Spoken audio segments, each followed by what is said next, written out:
Let's discuss an epidemic impacting millions of Americans that both of you have made a top priority in your first term, the opioid crisis. And for both of you, the number of overdose deaths in this country has gone up. Under your term, it went up. Under your term, it has gone up.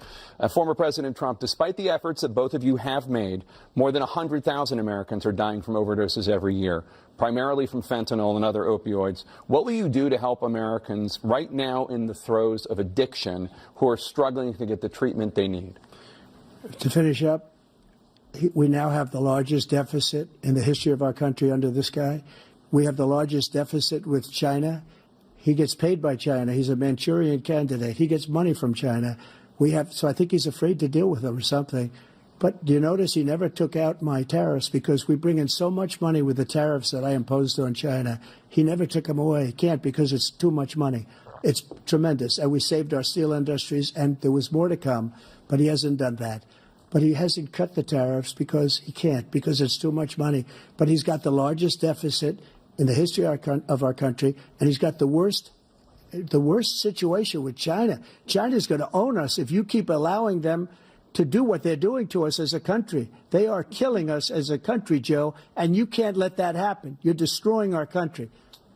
So, President Trump, you have 67 seconds left. The question was, what are you going to do to help Americans in the throes of addiction right now who are struggling to get the treatment they need?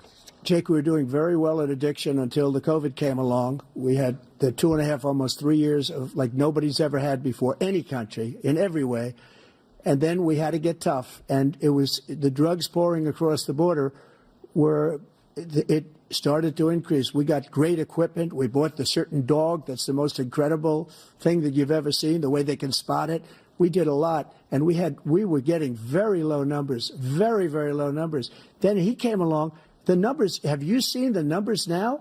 It's not only the 18 million people that I believe is even low because the gotaways, they don't even talk about gotaways. But the numbers of the amount of drugs and human trafficking in women coming across our border, the worst thing I've ever seen, at numbers that nobody's ever seen under him because the border's so bad. But the number of drugs coming across our border now is the largest we've ever had by far. President Trump, thank you. President Biden? Fentanyl and the byproducts of fentanyl went down for a while. And I wanted to make sure we use the machinery that can detect fentanyl, these big machines that roll over everything that comes across the border. And it costs a lot of money. That was part of this deal we put together, this bipartisan deal.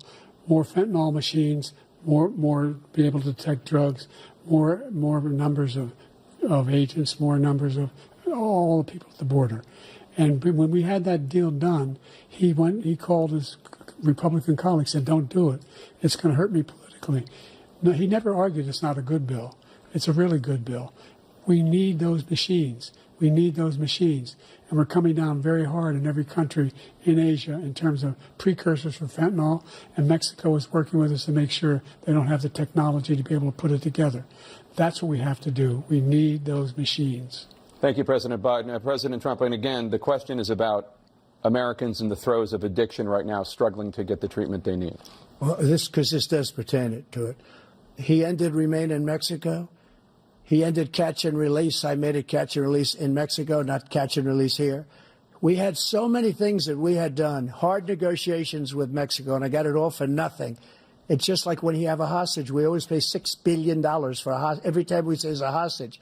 Now we have a hostage, a Wall Street Journal reporter, I think a good guy, and he's over there because Putin is laughing at this guy, probably asking for billions of dollars for the reporter. I will have him out very quickly as soon as I take office. Before I take office, I said by literally as soon as I win the election, I will have that reporter out. He should have had him out a long time ago, but Putin's probably asking for billions and billions of dollars because this guy pays it every time. We had 2 cases where we paid $6 billion for 5 people. I got 58 people out, and I paid essentially nothing. Thank you, President Trump. Dana? Let's turn to concerns that voters have about each of you. President Biden, you would be 86 at the end of your 2nd term. How do you address concerns about your capability to handle the toughest job in the world well into your 80s? Well, first of all, I spent half my career being being criticized being the youngest person in politics. I was the second youngest person ever elected to the United States Senate, and now I'm the oldest. This guy's 3 years younger and a lot less competent. I think that just look at the record. Look at what I've done. Look how I've turned around the horrible situation he left me. As I said, 15 million new jobs, 800,000 manufacturing jobs, more investment in America, over billions of dollars in private investment in enterprises that we are growing. By the way, we brought an awful lot of people. Well, the whole idea of computer chips. We used to have 40% of the market. We invented those chips, and we lost it because he was sending people to find the cheapest jobs overseas and then bring home a product. So I went to South Korea. I convinced Samsung to invest billions of dollars here in the United States. And guess what? Those fabs, they call them, to build these chips, those fabs pay over $100,000. You don't need a college degree for them. And there's billions, about $40 billion already being invested and being built right now in the United States, creating significant jobs for Americans from all over the world. President Biden, you have 40 seconds left. Would you like to add anything? Yeah, I would. The idea that somehow we are this failing country. I never heard a president talk like this before. We're the envy of the world. Name me a single major country president who wouldn't trade places with the United States of America for all our problems and all our opportunities. We're the most progressive country in the world in getting things done. We're the strongest country in the world. We're a country in the world who keeps our word, and everybody trusts us, all of our allies, and those who he cuddles up to, from Kim Jong-un, he sends love letters to, and Putin, etc. They don't want to screw around with us. Thank you. Former President Trump, to follow up, you would be 82 at the end of your second term. What do you say to voters who have concerns about your capabilities to serve? Well, I took 2 tests, cognitive tests. I aced them, both of them, as you know. We made it public. He took none. I'd like to see him take one, just one, a real easy one.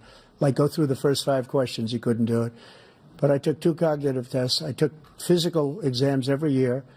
And, we knock on wood wherever we may have wood, that I'm in very good health. I just won 2 club championships, not even senior, 2 regular club championships. To do that, you have to be quite smart, and you have to be able to hit the ball a long way.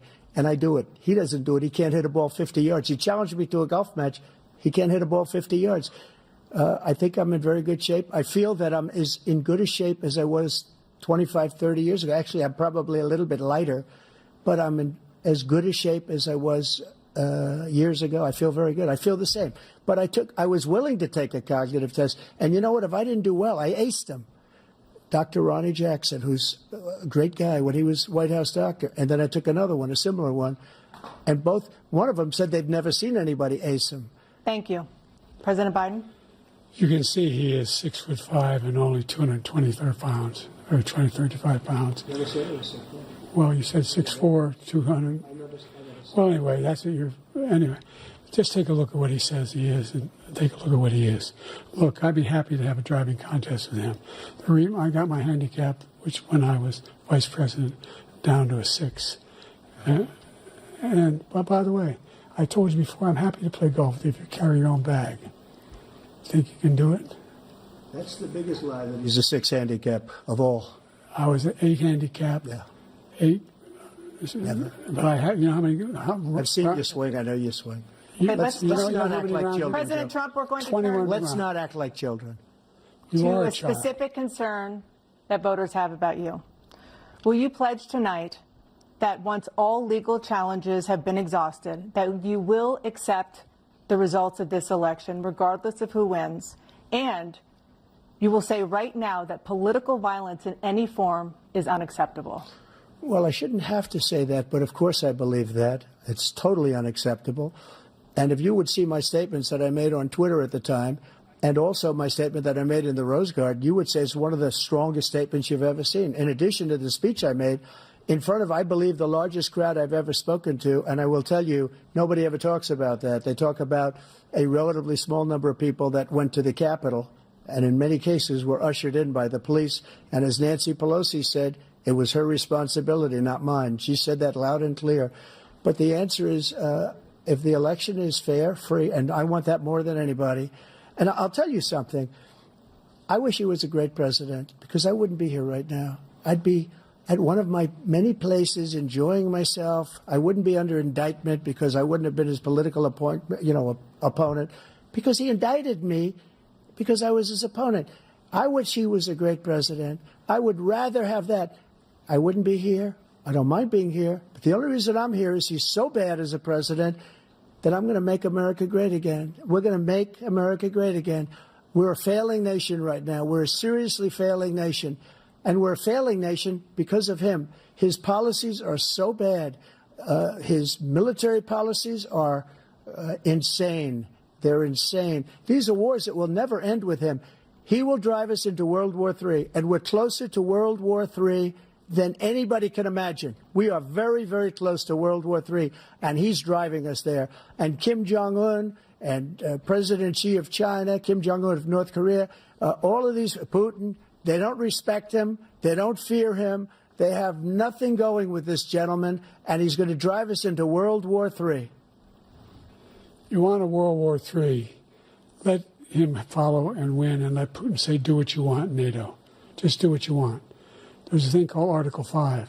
An attack on one is an attack on all, and required response. The idea, I can't think of a single major leader in the world who wouldn't trade places with the job I've done and what they've done. Because we are a powerful nation. We have wonderful peace. Because of the people, not me, it's because of the American people. They're capable of anything, and they step up when they're needed. And right now, we're needed. We're needed to protect the world because our own safety is at stake. And again, you want to have a war, just let Putin go ahead and take Kyiv, make sure they move on, see what happens in Poland, Hungary, and other places along that border. Then you have a war.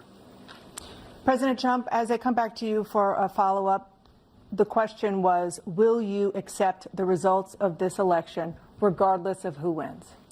Just to finish what he said, if I might, Russia, they took a lot of land from Bush.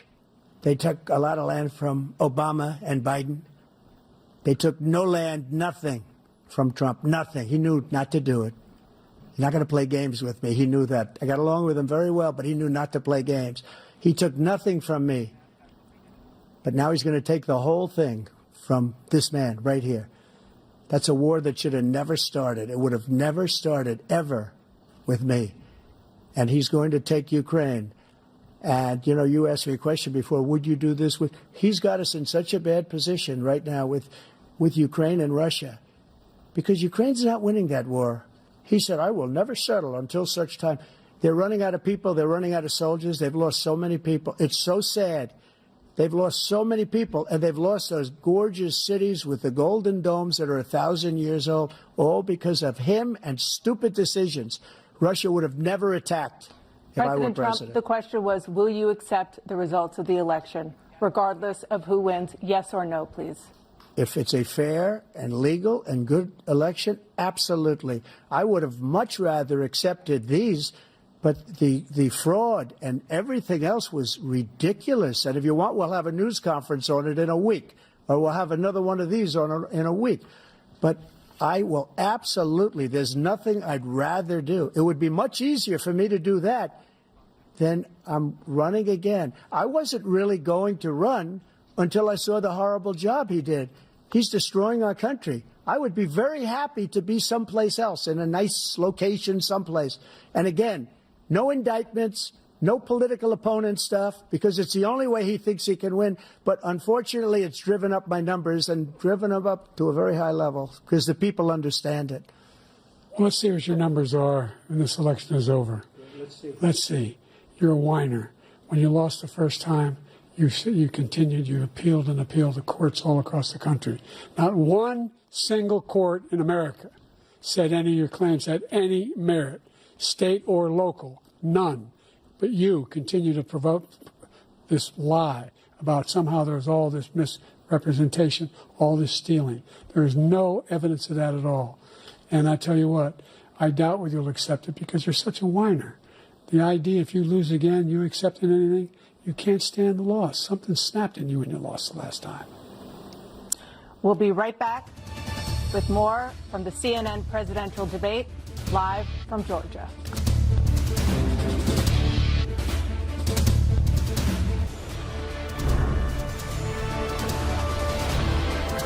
It is now time for the candidates to deliver their closing statements as predetermined by a coin toss. We're going to begin with you, President Biden. You have 2 minutes.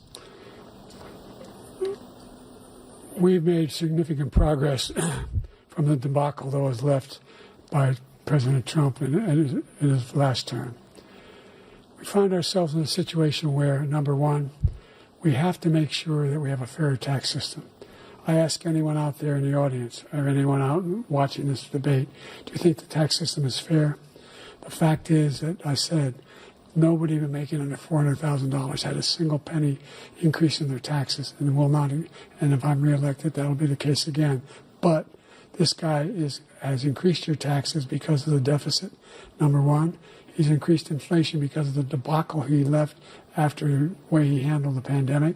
And he finds himself in a position where he now wants to tax you more by putting a 10% tariff on everything that comes into the United States of America. What I did, when, for example, he wants to get rid of the ability of Medicare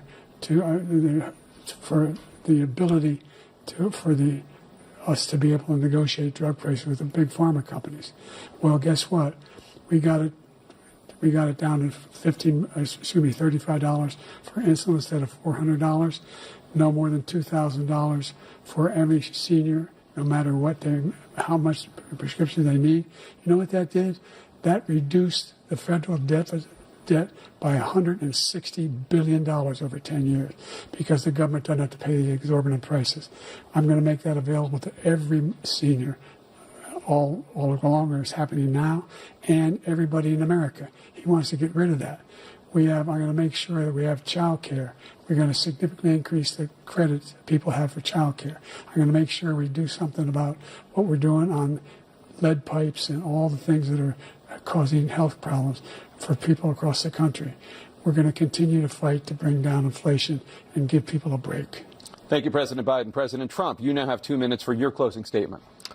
Like so many politicians, this man is just a complainer. He said, we want to do this, we want to do that, we want to get rid of this tax, that tax.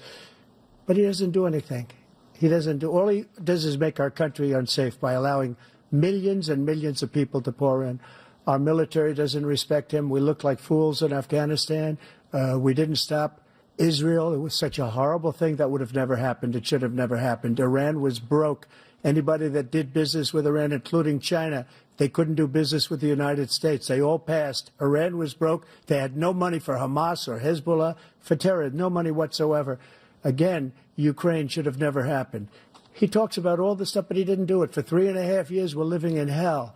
We have the Palestinians and we have everybody else rioting all over the place. You talk about Charlottesville. This is 100 times Charlottesville, 1,000 times. The whole country is exploding because of you, because they don't respect you, and they have to respect their president, and they don't respect you throughout the world. What we did was incredible. We rebuilt the military. We got the largest tax cut in history, the largest regulation cut in history. The reason he's got jobs is because I cut the regulations that gave jobs, but he's putting a lot of those regulations back on. All of the things that we've done, nobody's never seen anything like. Even from a medical standpoint, right to try, where we can try space-age materials instead of going to Asia or going to Europe and trying to get when you're terminally ill. Now you can go and you can get something. You sign a document. They've been trying to get it for 42 years. But you know what we did for the military was incredible. Choice for our soldiers, where our soldiers, instead of waiting for 3 months to see a doctor, can go out and get themselves fixed up and readied up and take care of themselves, and they're living. And that's why I had the highest approval rating in the history of the VA. So all of these things, we're in a failing nation, but it's not going to be failing anymore. We're going to make it great again. Thank you, former President Trump, President Biden. Stay with us because we have full analysis of this debate. Anderson Cooper and Aaron Burnett starts now on CNN.